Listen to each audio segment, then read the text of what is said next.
Dimanche 25 mars 2018. Dimanche des Rameaux et de la Passion du Seigneur, année B.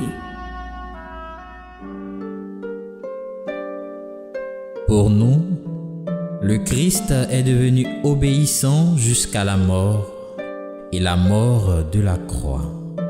C'est pourquoi Dieu l'a exalté. Il l'a doté du nom qui est au-dessus de tout nom.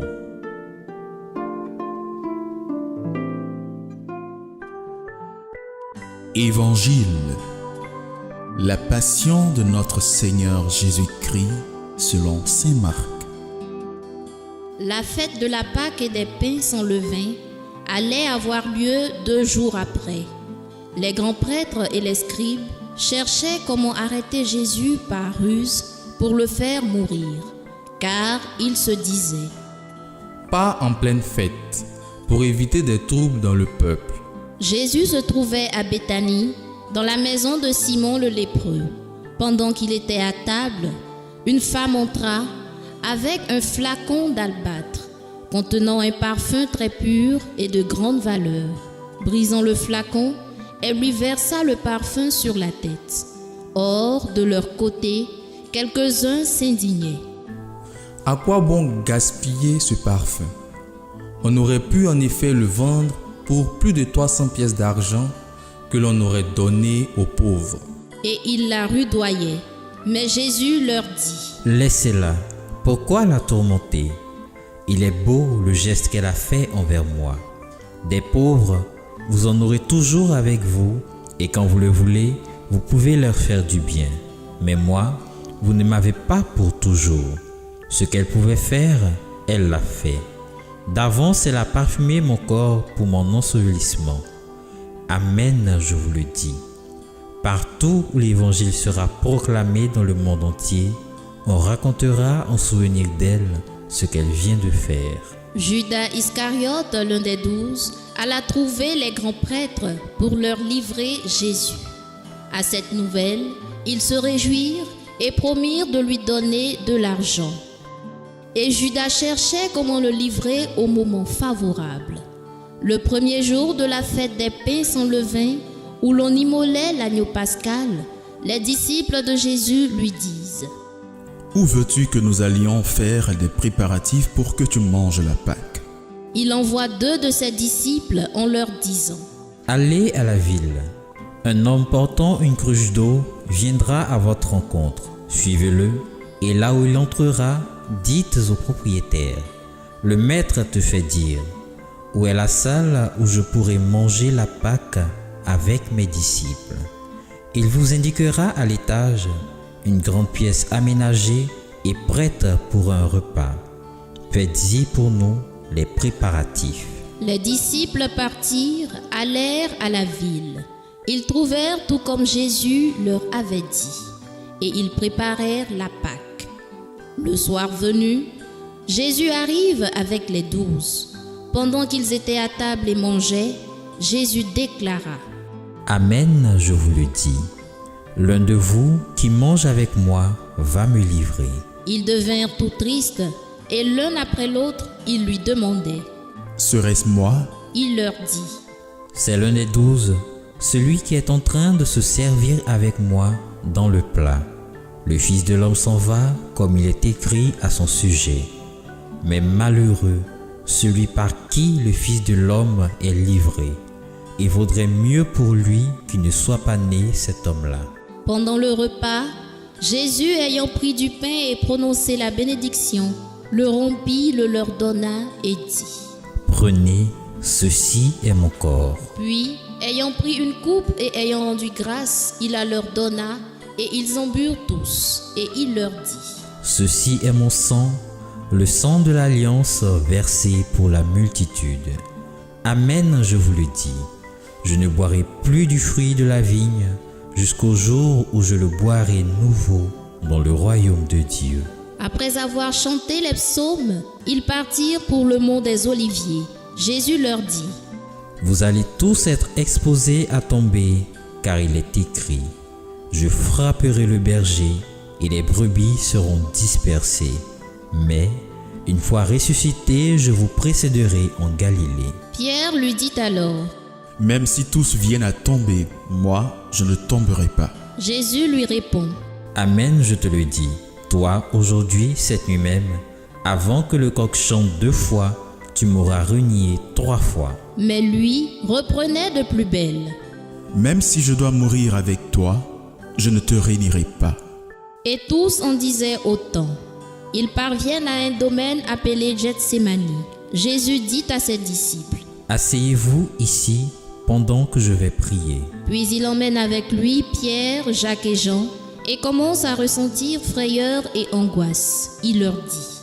Mon âme est triste à mourir. Restez ici et veillez. Allant un peu plus loin, il tombait à terre et priait pour que, s'il était possible, cette heure s'éloigne de lui. Il disait. Abba, Père, tout est possible pour toi. Éloigne de moi cette coupe. Cependant, non pas ce que moi je veux, mais ce que toi tu veux. Puis il revient et trouve les disciples endormis. Il dit à Pierre. Simon, tu dors. Tu n'as pas eu la force de veiller seulement 1 heure. Veillez et priez pour ne pas entrer en tentation. L'esprit est ardent, mais la chair est faible. De nouveau, il s'éloigna et pria en répétant les mêmes paroles. Et de nouveau, il vint près des disciples qu'il trouva endormis, car leurs yeux étaient alourdis de sommeil. Et eux ne savaient que lui répondre. Une 3e fois, il revient et leur dit. Désormais, vous pouvez dormir et vous reposer. C'est fait. L'heure est venue. Voici que le Fils de l'homme est livré aux mains des pécheurs. Levez-vous, allons. Voici qu'il est proche celui qui me livre. Jésus parlait encore quand Judas, l'un des 12, arriva et avec lui une foule armée d'épées et de bâtons, envoyés par les grands prêtres, les scribes et les anciens. Or, celui qui le livrait leur avait donné un signe convenu. Celui que j'embrasserai, c'est lui. Arrêtez-le et emmenez-le sous bonne garde. À peine arrivé, Judas, s'approchant de Jésus, lui dit. Rabbi, et il l'embrassa. Les autres mirent la main sur lui et l'arrêtèrent. Or, un de ceux qui étaient là tira son épée, frappa le serviteur du grand prêtre et lui trancha l'oreille. Alors Jésus leur déclara. Suis-je donc un bandit? Pour que vous soyez venus vous saisir de moi avec des épées et des bâtons? Chaque jour, j'étais auprès de vous dans le temple en train d'enseigner et vous ne m'avez pas arrêté. Mais c'est pour que les Écritures s'accomplissent. Les disciples l'abandonnèrent et s'enfuirent tous. Or, un jeune homme suivait Jésus. Il n'avait pour tout vêtement qu'un drap. On essaya de l'arrêter, mais lui, lâchant le drap, s'enfuit tout nu. Ils emmenèrent Jésus chez le grand prêtre. Ils se rassemblèrent tous, les grands prêtres, les anciens et les scribes. Pierre avait suivi Jésus à distance jusqu'à l'intérieur du palais du grand prêtre, et là, assis avec les gardes, il se chauffait près du feu. Les grands prêtres et tout le conseil suprême cherchaient un témoignage contre Jésus pour le faire mettre à mort, et ils n'en trouvaient pas. De fait, beaucoup portaient de faux témoignages contre Jésus, et ces témoignages ne concordaient pas. Quelques-uns se levèrent pour porter contre lui ce faux témoignage. Nous l'avons entendu dire, je détruirai ce sanctuaire fait de main d'homme, et en 3 jours, j'en rebâtirai un autre, qui ne sera pas fait de main d'homme. Et même sur ce point, leur témoignage n'était pas concordant. Alors s'étant levé, le grand prêtre devant tous interrogea Jésus.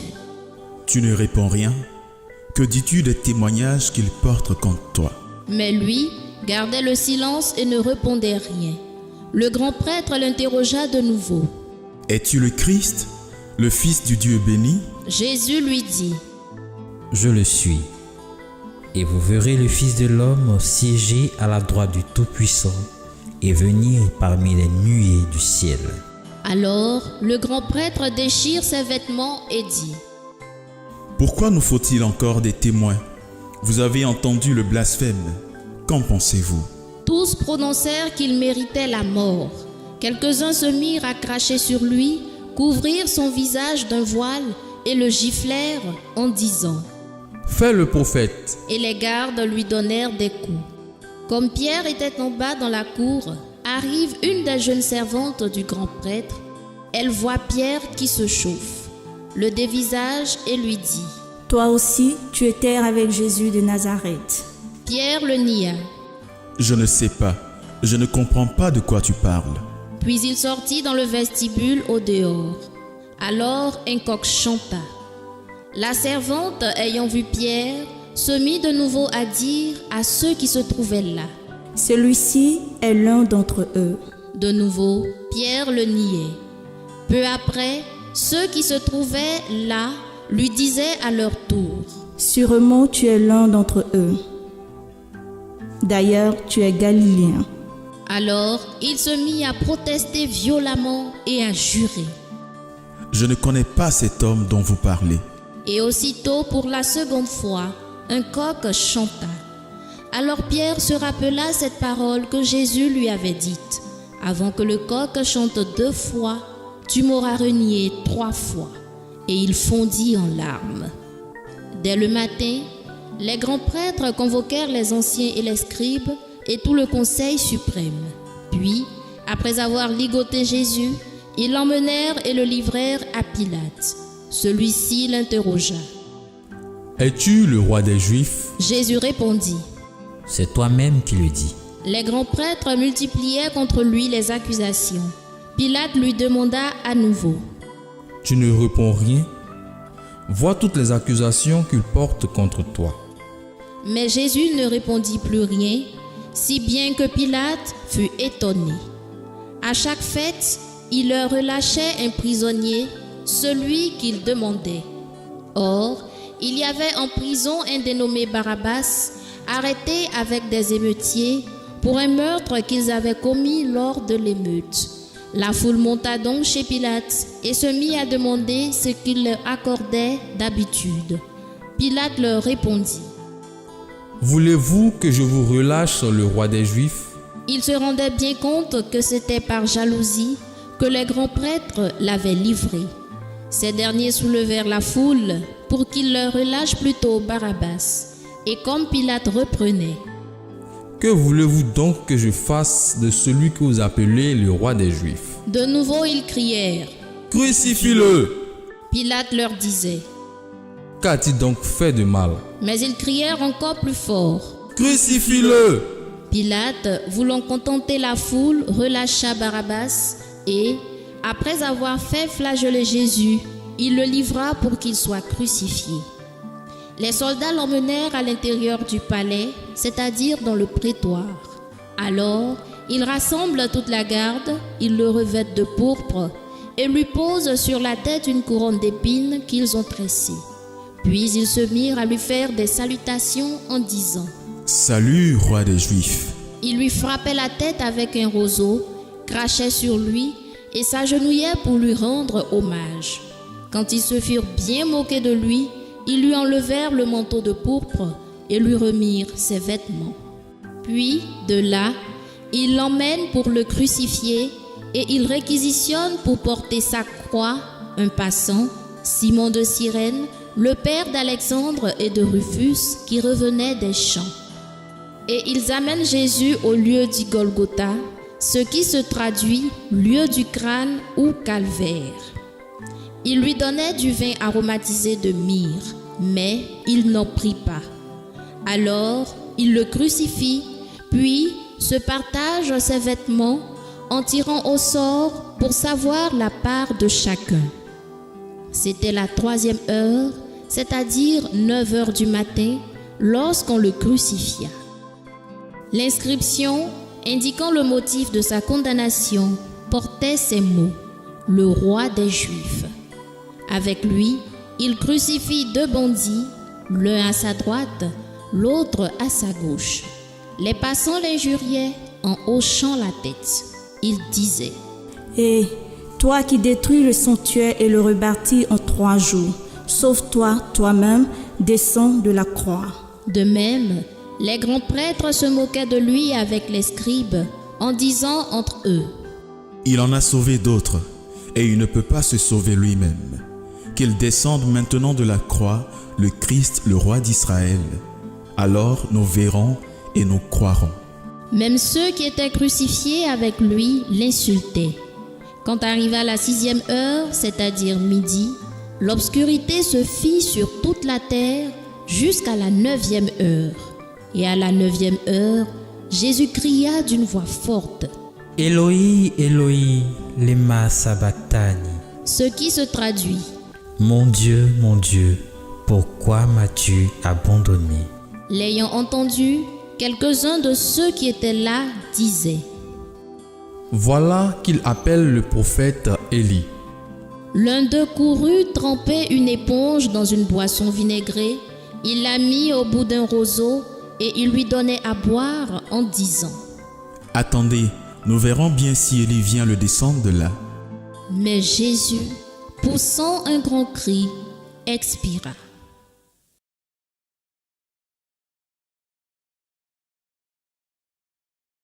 Le rideau du sanctuaire se déchira en 2, depuis le haut jusqu'en bas. Le centurion qui était là en face de Jésus, voyant comment il avait expiré, déclara: Vraiment, cet homme était fils de Dieu. Il y avait aussi des femmes qui observaient de loin, et parmi elles, Marie-Madeleine, Marie, mère de Jacques le petit de José, et Salomé, qui suivaient Jésus et le servaient quand il était en Galilée, et encore beaucoup d'autres qui étaient montés avec lui à Jérusalem. Déjà, il se faisait tard. Or, comme c'était le jour de la préparation qui précède le sabbat, Joseph d'Arimathie intervint. C'était un homme influent, membre du conseil, et il attendait lui aussi le règne de Dieu. Il eut l'audace d'aller chez Pilate pour demander le corps de Jésus. Pilate s'étonna qu'il soit déjà mort. Il fit appeler le centurion et l'interrogea pour savoir si Jésus était mort depuis longtemps. Sur le rapport du centurion, il permit à Joseph de prendre le corps. Alors, Joseph acheta un linceul, il descendit Jésus de la croix, l'enveloppa dans le linceul et le déposa dans un tombeau qui était creusé dans le roc. Puis, il roula une pierre contre l'entrée du tombeau. Or, Marie-Madeleine et Marie, mère de José, observaient l'endroit où on l'avait mis. Nous rendons grâce à Dieu.